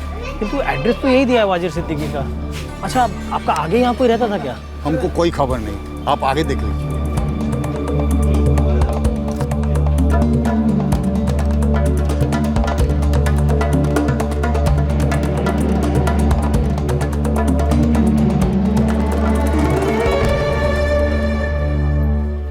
ये तो वाजिर है, वाजिर सिद्दीकी। हाँ बीबी, वाजिर सिद्दीकी। ये क्या मर गया? इसका खून हो गया हिंदुस्तान, मुंबई में। हाय अल्लाह। और इसका इधर का एड्रेस पर कोई और ही रहता है। पर उसके अम्मी अब्बू तो पहले रहते था वहाँ, अब पता नहीं कहाँ चला गया। बीबी, आप किसी को जानता है जो वो लोग का पता जानता होगा? आप तो बहुत साल से इधर रहता है। सरफरोज, उससे मिलो। ऐसा कोई नहीं है मोहल्ले में जिससे वो जानता ना हो।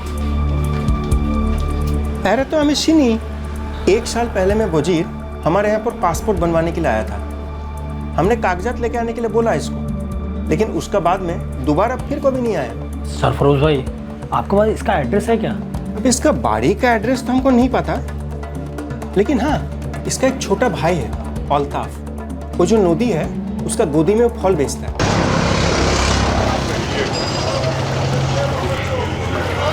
हमारा बड़ो भाई वजीर, कौन मारा इसको हिंदुस्तान में?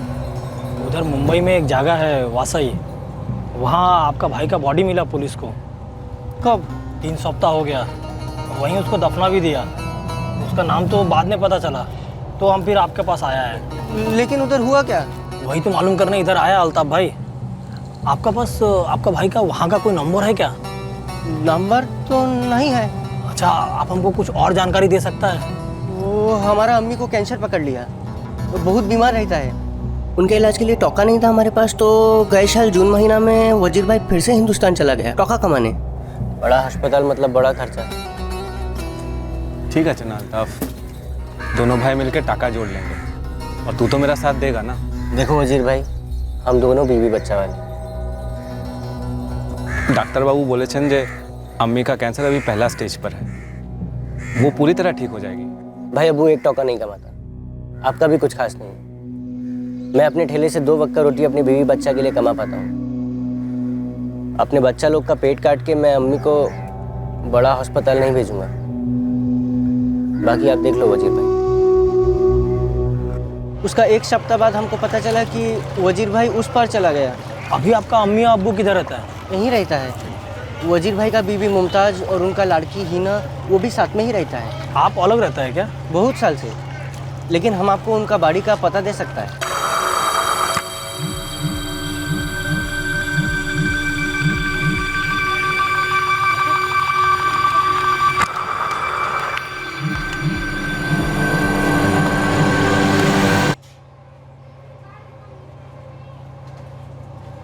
ऐसा कैसे हो सकता है? কেন? ये কি वजीर नहीं? यही तो हमारे बड़ो छेले वजीर ही है। কিন্তু আব্বু এই বলছে কি 3 সপ্তাহ আগে হয়েছে। हम कुछ नहीं बोल रहा है, ये तो हिंदुस्तान का पुलिस बोल रहा है। लेकिन 1 সপ্তাহ আগে আমার কথা হয়েছিল। फिर किसकी तस्वीर लेकर आए हो बाबा तुम्ही? ताकि वजीर কেন বলছো? खाला, हम कुछ नहीं लाया है, हम तो बस हिंदुस्तान का पुलिस का काम कर रहा है। मुमताज दीदी, आप हमको अपना नंबर दो, हम हिंदुस्तान का पुलिस आपका सीधा बात करा देगा। मुमताज़ जी, आपके देवर अल्ताफ ने फ़ोटो पहचानी है, और आप कह रही हैं फ़ोटो वज़ीर की नहीं है? फोटो तो वजीर का ही है, लेकिन वो वसई कैसे पहुंचा? क्यों? कहाँ होना चाहिए था वज़ीर? वो तो पूना में था। 1 सप्ताह आगे हमें कॉल किया था वहां से। 1 हफ्ता पहले आपकी वज़ीर से बात हुई है? हाँ, हमारा शोहर वजीर से। हो सकता है आपके शौहर के कातिल ने आपके साथ कोई चाल चली है। वज़ीर ने आपको फ़ोन किया था या आपने वज़ीर को फ़ोन किया था? वो किया था सामने से। किस नंबर से फ़ोन किया था? ज़रा नंबर दीजिए मुझे। उसके पास खुद का फोन नहीं था। तो फिर पुणे से बात कैसे हुई आपकी? हमें पता चला कि 1 साल पहले जून 2015 में वज़ीर इंडिया आया था। अगर उसके पास मोबाइल नहीं था तो फिर आपसे बात कैसे हुई? क्या वो आप किसी लैंडलाइन से फ़ोन करता था? है। हर बार एक ही लैंडलाइन से फ़ोन करता था? ना, अलग अलग नंबर से। जिस लैंडलाइन से वज़ीर ने आपको फ़ोन किए, खासकर पिछले हफ्ते, वो नंबर है आपके पास? हमारे फ़ोन में होगा।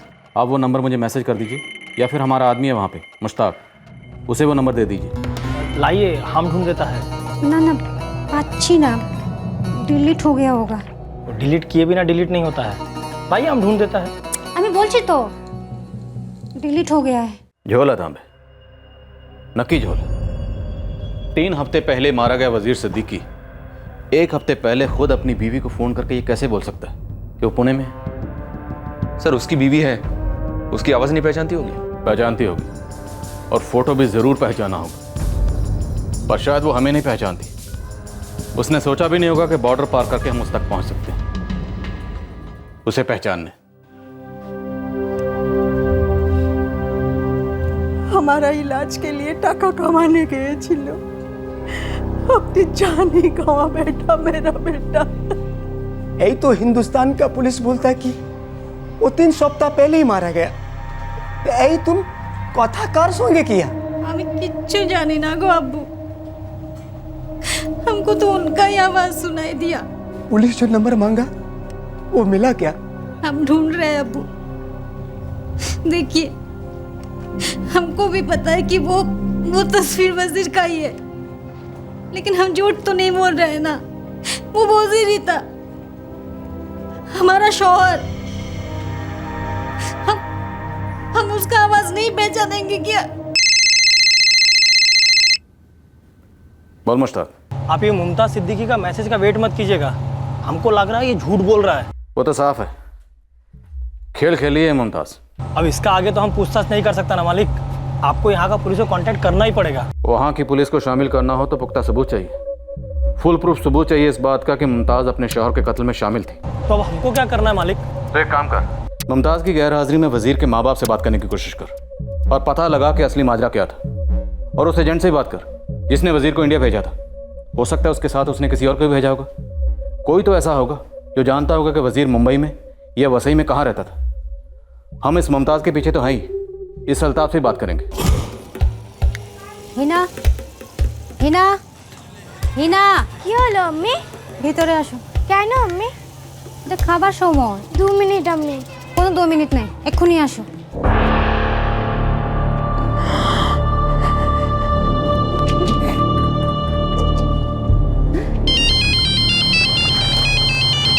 देखो, हमको बार बार फोन करके तंग मत करो। वैसे भी वजीर भाई से हमारा कोई खास मिलना जुलना नहीं था। पर अल्ताफ वजीर था तो तुम्हारा ही भाई ना, जिसका मर्डर हुआ है। बस थोड़ी सी जानकारी चाहिए। 10 साल पहले हम अपना परिवार से अलग हो गया था। आपको उसका नंबर चाहिए ना हिंदुस्तान का, आप उसका वो बीवी मुमताज को क्यों नहीं पूछता? मुमताज नंबर नहीं दे रही है, वो खुद का फोन ऑफ करके बैठी है।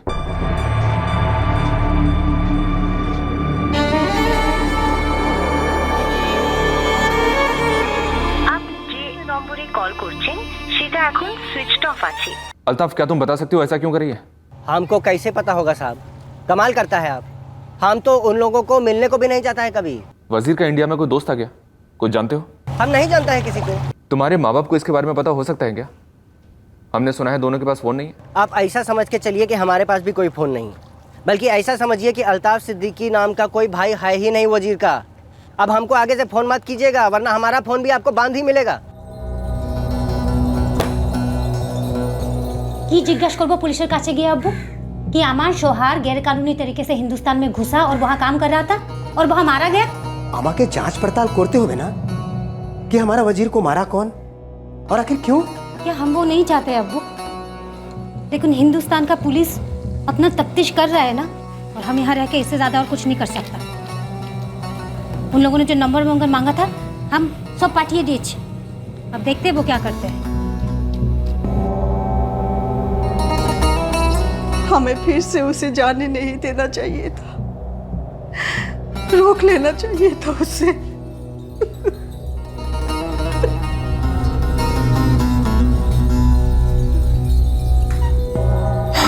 झूठ बोल रही है हमसे।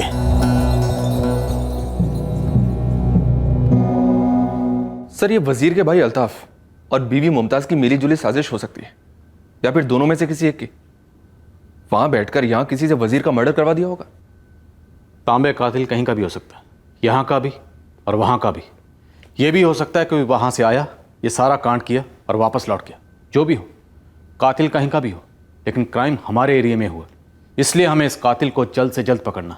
सर, अल्ताफ और मुमताज के कॉल रिकॉर्ड्स निकलवाने के लिए हमें डिप्लोमेटिक चैनल के थ्रू जाना होगा, जो कि टाइम टेकिंग है। सर, हम लोग अल्ताफ और मुमताज तक पहुंच गए, उनसे पूछताछ भी की। अगर खूनी अभी तक फरार होकर बांग्लादेश ना भी लौटा हो, पर ये दोनों या इन दोनों में से कोई भी एक खूनी को आगाह तो कर सकता है।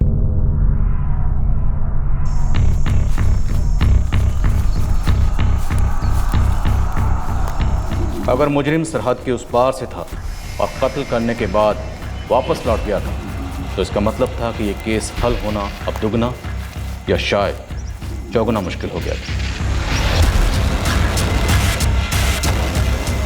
और जब ऐसा लग रहा था कि हम एक अंधी गली में फंसे हुए हैं, हमें मिली एक खबर, एक बेहद ज़रूरी खबर, जिसने अंधी गली में रोशनी भर दी। हाँ मुश्ताक। मालिक प्रथम कथा, ये मुमताज और उसका देवर अल्ताफ का बीच में कोई कनेक्शन नहीं है, एकदम पक्का खबर है।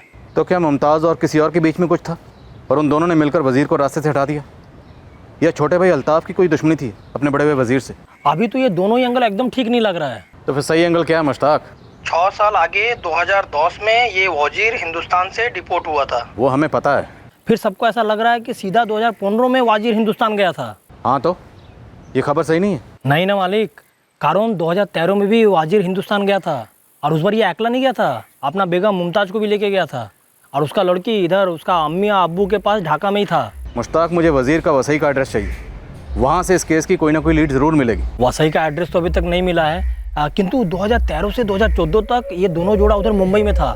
मुश्ताक, कोई ठोस लीड दे। 100% मुमताज झूठ बोल रहा है कि उसका वजीर से बात हुआ है। हमारा पास तो मुमताज का एक और टिप है, वो एक सप्ताह आगे ना यहाँ का एक लोकल ट्रैवल एजेंट से बात किया है बॉर्डर पार करके मुंबई जाने के लिए। 1 हफ्ता पहले मतलब वज़ीर के कत्ल के 2 हफ्ते बाद?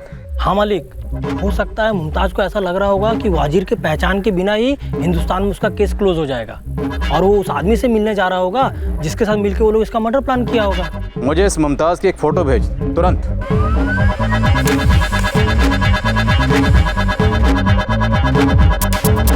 हमें वज़ीर की आइडेंटिटी बाई चांस मिली, कोई भी इसे आइडेंटिफाई करने को तैयार नहीं था। तो जाहिर सा सवाल है, जब सब वज़ीर को पहचानने से इनकार कर रहे थे तो 2013 से लेकर 2014 तक 1 साल तक यहाँ रही वज़ीर की बीवी मुमताज़ को कोई क्यों पहचानेगा? खबरों के हिसाब से ऐसी कई बांग्लादेशी औरतें हैं जो बिना कागजात के आती हैं, लोगों के घरों में काम करती हैं। ये मुमताज़ यहाँ 1 साल थी, तो जाहिर सी बात है इस 1 साल में इसने किसी ना किसी के यहाँ कोई ना कोई काम तो ज़रूर किया होगा जहाँ लोगों से मेल जोल होता होगा। तो हो सकता है सर वहीं पर किसी के साथ इसका अफेयर शुरू हो गया हो। ये मुमताज़ गेम की कैप्टन थी या प्लेयर, ये अभी तक क्लियर नहीं है संतराम, लेकिन इतना पक्का है कि ये खेली ज़रूर थी और अब भी खेल रही है। मैं कुछ लड़कियों को जानता हूँ जो यहाँ बिना कागजात के, उन सबसे बात करता हूँ। और देख, हमें यह भी पता करना है कि ये मुमताज़ अभी अगर बांग्लादेश से एजेंट के थ्रू रिस्क लेकर तार फांद के मुंबई अकेली आ रही है तो वो किससे मिलने के लिए आ रही है? शायद वही वजीर का कातिल हो सकता है।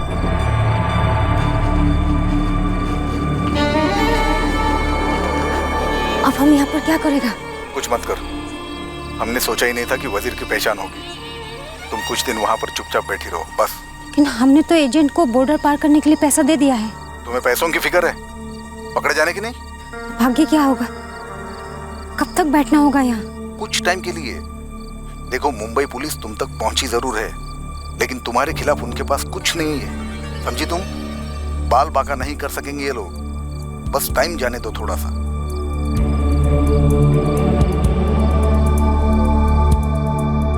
देख चंदा, मैं अपने धंधे की कसम खाकर बोलता हूँ, पुलिस के सामने तेरा नाम कभी नहीं आएगा। इस शालिनी के साथ घूमता था। कहाँ मिलेगी ये शालिनी? चल अब बता भी दे शालिनी। पोपट में। मैं तुझे ज्यादा से ज्यादा अपने बख्शीश का हिस्सा दे सकता हूँ। अब नखरे ना कर, बोल फटाफट। हम दोनों साथ काम करते थे। कहाँ? वो अर्पिता बार है ना, उधर।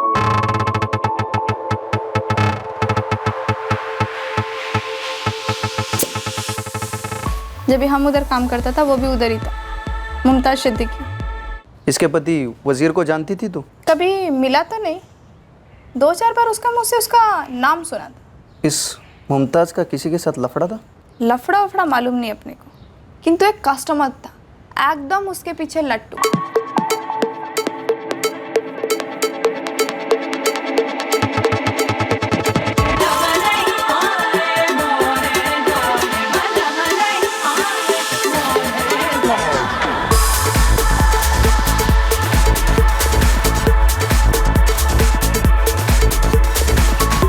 और क्या नाम था उस लट्टू का? लट्टू था, गोल गोल घूमता था। अब उसके नाम का क्या माचा डालेगा। चल मुमताज का इधर का नंबर दे दे। वो टाइम का हमारा खुद का नंबर हमको याद नहीं है, उसके नंबर का क्या हम चाटनी डालेगा। तू मुझे बस इतना बता दे, वो जब यहाँ थी तब रहती कहाँ थी? वसई में किधर तो भी रहता था। ये किधर तो भी किधर है? तू जाके वो सदानंद भाव है ना, उसको मिल, तेरा कुछ ना कुछ हो जाएगा।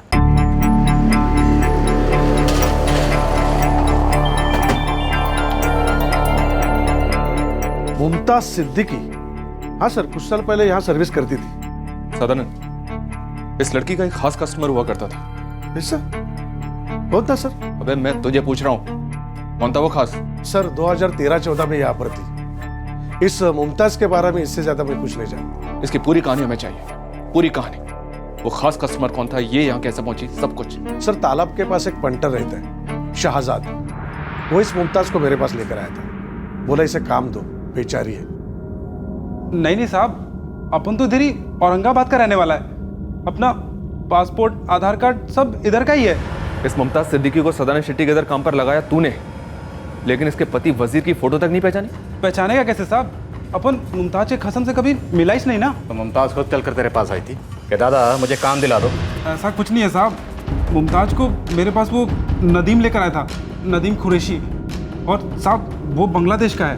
नंबर और एड्रेस? एड्रेस तो नहीं पता, पर वो वसई के किसी कंस्ट्रक्शन में काम करता है। उसका नंबर है साहब, देता है मैं।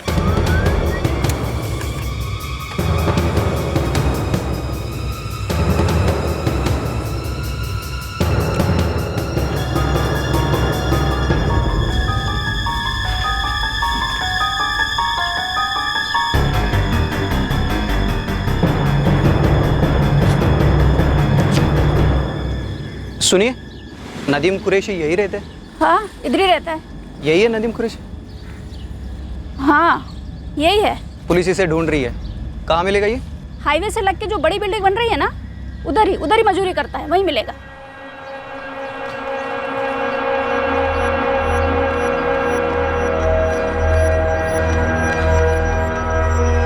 सुनिए, क्या आप इसे भी जानती है? हाँ, ये तो वजीर है, पर पुलिस इसको काहे को ढूंढ रही है? इसका मर्डर हुआ है। या अल्लाह, वो तो बहुत भला बंदा था। पर नदीम तो कह रहा था कि वो अपने वतन वापस चला गया है, बांग्लादेश। क्या ये नदीम के साथ रहता था? हाँ बिल्कुल, दोनों साथ ही रहते थे। और 1 महीने पहले तक तो रोजाना मुलाकात होती थी।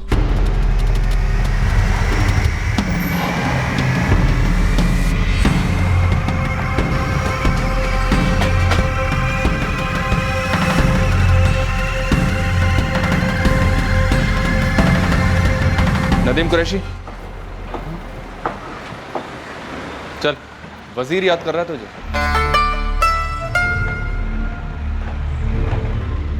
सौ टका हमारे कांस्टेबल और खबरिया ने तुझे भी ये फोटो दिखाई होगी, पर तब तू पहचान के लिए सामने नहीं आया। अब बता, तुमने अपनी पड़ोसन के लिए वजीर को जो बांग्लादेश भेज दिया था, वो क्यों भेजा, कैसे भेजा और किसके लिए भेजा? वो वजीर हमारा बंधु था साहब, हमारा साथ ही रहता था। उसका जीवन का एक ही मकसद था साहब, खूब पैसा कमाकर घर भेजना, उसका अम्मी के इलाज के लिए। और तूने से भेज दिया ऊपर? ना साहब, हमारा उसको मारने का इरादा ना था साहब, लेकिन हमको धमकी दिया गया था साहब। किसने दी थी धमकी? सुरेश रानी ने।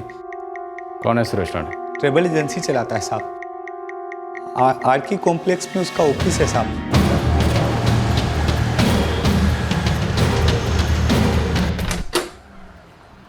सुरेश राणे, उल्टी गिनती शुरू तेरी, टाइम खत्म। निगा मंडो, कुलकर्णी साहब, आप लोग काय के लिए इतना मगजमारी कर रहे हो? वो मरा क्या, जिया क्या, किसी को कुछ नहीं फर्क पड़ेगा। सालिया कुतरिया, एक औरत के चक्कर में तूने उसके पति को मार डाला। एक गरीब बेकसूर इंसान को मारकर बोलता है कि उसके जीने या मरने से किसी को क्या फर्क पड़ेगा? अभी अगर हम भी तेरे को ठोक कर कहीं खाड़ी में फेंक दे तो है? वैसे तेरे बीवी बच्चों पे कोई फर्क नहीं पड़ेगा, क्योंकि तू तो वैसे भी मुमताज के साथ जाने वाला है। आप लोग कितना गुस्सा हो रहे हो? पहले मेरा ऑफर तो सुन लो। अब दोनों को एक एक एसयूवी। फिलहाल मुझे इस कांड का पर्चा चिट्ठा चाहिए, वजीर की कहानी चाहिए, पूरी की पूरी, समझा? बोला। बड़ी बोर कहानी है साहब। एक राजा था, यानी मैं, उसे एक रानी मिली, मुमताज। दोनों के बीच जबरदस्त बिजली दौड़ती थी। हाँ, लेकिन कहानी में ट्विस्ट ये था कि रानी की वजीर से शादी हो चुकी थी और वजीर ने राजा और रानी को एक दिन रंगे हाथ पकड़ लिया। काम करना तो दूर, वजीर हमको बाड़ी से कदम बाहर रखने भी नहीं देता। मैं तेरे को मुंबई साइड में टॉप के बार में जॉब दिलवाता हूँ, खोली भी दिला दूंगा। तो क्या है, दोनों साथ में रहेंगे, मजे करेंगे। हाँ, बोजी ने हमको धमकी दिया है, अगर दोबारा तुमसे मिला ना वो जाके पुलिस में कंप्लेंट कर देगा हमारा कि हम बांग्लादेश से आए हैं चुपके से। एक काम कर, तू ही उसके खिलाफ कंप्लेंट कर दे। अरे हम भी तो फंस जाएगा ना। तू टेंशन मत लेना, मैं करता हूँ कुछ ना कुछ। लेकिन अपना मिलना फिक्स है। बीच में वजीर अपनी माँ को देखने के लिए गांव गया था, ढाका। तभी हफ्ते 2 हफ्ते तक तबीयत से मजा मारी मैंने मुमताज के साथ। लेकिन साला पीछे से किसी ने चुगली की, वो लौटा और गेम खेला मुमताज के साथ।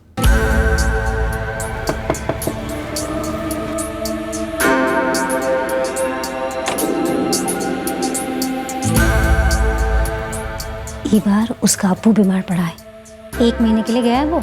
उसका अब्बू पूरा 3 महीने तक बीमार पड़ा रहे और ये तेरा चिपकू उधर ही पड़ा रहे। चल बैग पैक कर तेरा, लोनावला चलते। सब पड़ोसी नजर रखता है हमारे ऊपर, उसके पीछे से इसको फोन करता है।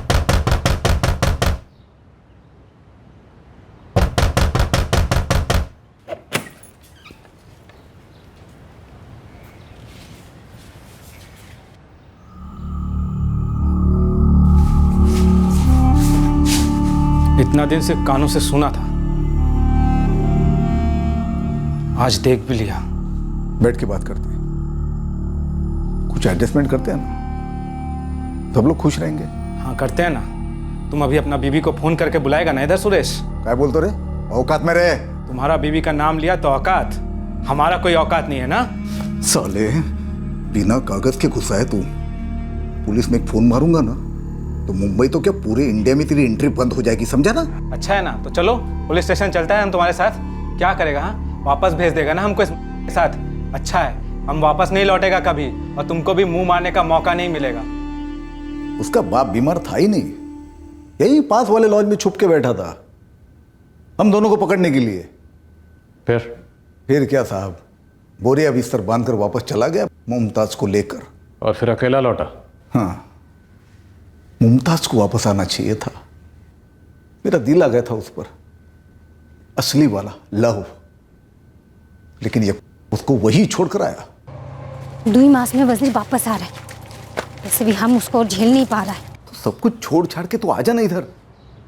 देख तो अकेले बॉर्डर पार कर सकती है ना। ना ना, वजीर हमको छोड़ेगा नहीं। तो हम कैसे मिलेंगे? जब तक वजीर जिंदा है हमारा किच्छु हो बिना। तुम उसे मार दो सुरेश। क्या बोला? जो तुम सुना, वजीर को वहाँ मुंबई में ही मार डालो, उसके बाद हम वहाँ आएगी, तुम हमारे साथ रहना। एक काम कर, तू उसको उधर ही बांग्लादेश में खलास कर दे और अकेले आ जा इधर। ना ना, वजीर को हम इधर मारेगा तो बहुत बड़ा बवाल हो जाएगा। वजीर उधर मरेगा तो कोई तफ्तीश भी नहीं होगी, लावारिस समझ के उसे वहाँ दफन कर देंगे। मर्डर वर्डर मेरे से नहीं होगा, तू आ जा ना, तेरे को अच्छे से पाल के रख सकता हूँ मैं। आ जा तू।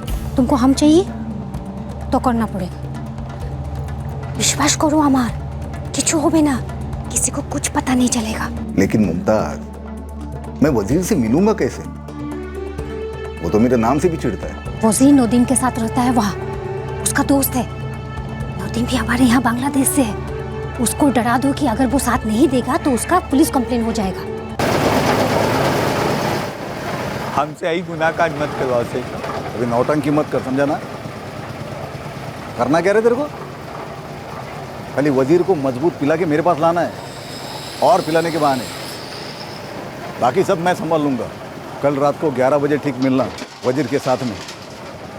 उसको इतनी दारू पिलाना कि अपने पैरों पे खड़ा नहीं हो पाए। अगर जरा सी भी शानपति की तूने, पूरी जिंदगी पछताएगा। कभी कभी ना मर जाने का मन करता है। इसलिए इतना टाका कमाओ, एक एक टाका जोड़ो, सब खत्म, इलाज में सब खत्म। या तो एक तगड़ा लॉटरी लगना चाहिए, खूब टाका हो, या फिर हम गरीबों के लिए ये कैंसर का इलाज एकदम मुफ्त होना चाहिए। और वो है हमारा भाई अल्ताफ। एक টাকা नहीं देता है घर में, पता है? एक টাকা। হে নদীম, আমি কখন থেকে বক বক করে যাচ্ছি, তুই চুপচাপ বসে আছিস, কি হয়েছে? মদ শেষ হয়ে গেছে, চল নিয়ে আসি। ধর মার, ক্যান্সার না হলে না আমি আসতাম না। সারা লাইফটা পুরো চুদে গেছে। অনেক টাকা দরকার, পুরো লাইফটা বরবাদ হয়ে গেছে টাকা ছাড়া। খুব টাকা কামাতে হবে। साला तुम यहाँ पे क्या कर रहा है? तुम्हारा मन हो सकल नहीं देखना है हमको, नहीं देखना तुम्हारा मन हो सकल। नहीं देखेगा, यही कहानी है साहब। सर मैं क्या बोल दो, वो नदीम को वापस भेजना है तो भेज दो ना, इस मामले को यही निपटा देते हैं। आता हा मामला नक्की सेटल होणार, पण बारमध्ये नाही, कोर्टामध्ये। हम कोर्ट में तुम्हारी फांसी की डिमांड करें। आपको मालूम है ना, ये सारा प्लानिंग मुमताज का था। अरे मैं तो दिल्ली के चक्कर में अंधा हो गया था। अब मैं एकदम सीधा आदमी हूँ, फैमिली वाला, बाल बच्चे हैं मेरे। वजीर भी बाल बच्चे वाला था, माँ बाप वाला भी। ओ साहब, साहब आइका की साहब, साहब मुमताज आपके हाथ में नहीं आने वाली साहब। साहब साहब उसके चक्कर में मेरे जिंदगी का भाजी वाला क्यों कर रहे हैं आप साहब?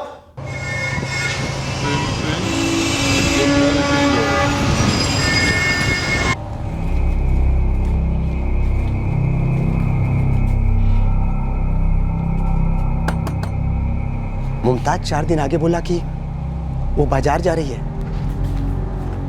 আব্বু আমি আমি বাজার যাই মাছ কিনতে। আপনি আমাকে মুমতাজের মোবাইল নম্বরটা দিন। ফোন তো বন্ধ আসছে। আমাকে শখ আছে कि हमारे ছেলে वजीर को हमारा बहू मुमताज हिंदुस्तान में मरवाया होगा। আপনি আমাকে মুমতাজের মোবাইল নম্বরটা দিন, बाकी आगे क्या करना होगा मैं देख लूँगा। अनवर साहब, मैं आपको पूरी केस फाइल भेजूंगा।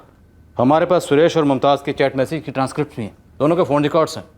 हमें वजीर का फ़ोन और बटुआ दोनों नदीम से मिले। मैं आपको पूरी केस फाइल अभी कोरियर कर रहा हूँ। ओके मिस्टर कुलकर्णी, वैसे भी मुमताज़ सिद्दीकी के लिए हमने सर्च ऑर्डर भेज दिया है, हम उसको पकड़ने का पूरा कोशिश करेंगे।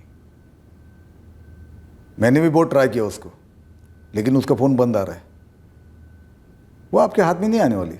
अगर मुमताज़ खुद ब खुद सामने से आकर बोलती है कि ये सारा किया कराया उसी का है, तो हो सकता है कि अदालत में तेरे साथ थोड़ी सी नरमी बरती जाए, हो सकता है। लेकिन अगर वो सामने नहीं आई तो इतना समझ ले कि उसकी सजा भी तू ही भुगतेगा। मैं